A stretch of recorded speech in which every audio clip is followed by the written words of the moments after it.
Hello guys, for today's video, magluluto tayo ng isa namang menu ay yung ating toge with tofu. Ayan, so nagisa na tayo dito guys ng bawang sibuyas at lalagyan natin ito ng kamatis. Ayan, lutuin lang natin, mikos-mikos lang yan. Ganyan lang guys ang pagluto ng ating sangkap. Ayan. Guys, yung tofu nga pala ay inuna ko ng pig fried para pag naluto ang tofu ay ilalagay na lang natin sa ating gulay na toge. Ayan, so mikos-mikos lang yan. At syempre guys, lagay na natin ang ating giniling, pork giniling. Pwede rin naman guys, ilagay nyo yung manok or beef, ganyan. Sa akin kasi is pork giniling ang ating nilagay. Ayan, so nilagay ko na ang pork giniling. Hintayin lang natin ito maluto. Mikos-mikos lang din natin ito. Ayan, mix-mix lang din. Hanggang sa mag-brown ng konti ang ating karne. Ayan, hintayin lang natin na maluto at lagyan muna natin ito ng paminta. Ayan, madami ang aking nilagay guys kasi gusto ko maraming paminta. Ayan, mabango kasi guys pag maraming paminta ang ating niluluto. At hindi rin ito malansa. Ayan, ganyan lang. Hintayin lang natin ito maluto ang ating pork giniling. Ayan. At mamaya guys, ilalagay natin ito ng oyster sauce. Yung ating pampalasa. At ito na guys, nilagay ko na ito ng pork cubes, pampalasa.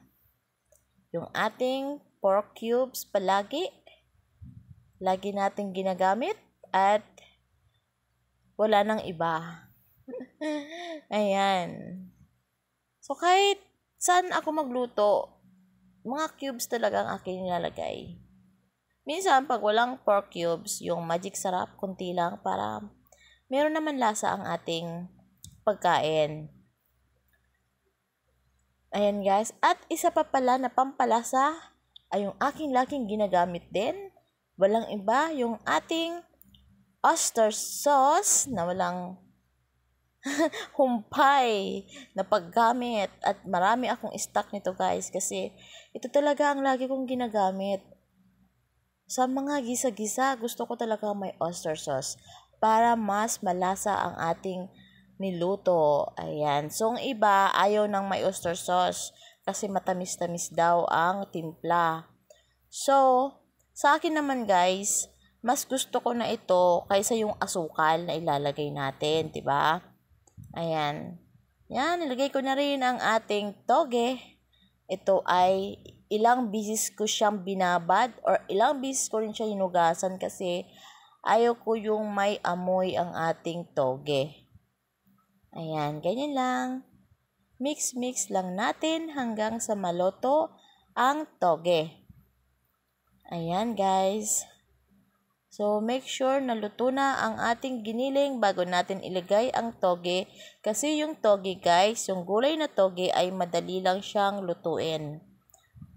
Hindi kasi maganda pag overcook ang ating toge. At nilagay ko na rin ang pig fried ko kanina na tofu. Ayan, yung tofu natin is yung pang fried at hindi pang soup kasi dalawa kasi yan guys. Merong pang soup at meron ding pang fried. So, ang aking binili is yung pang fried. Ayan. So, ganyan lang ang ating pagluto sa ating toge. Gulay na toge with tofu. Ayan. Luto na ito guys at ready natin itong iserve. Thank you for watching. Bye guys! Yummy yummy ang ating gulay for today's video. Ang gulay na toge with tofu.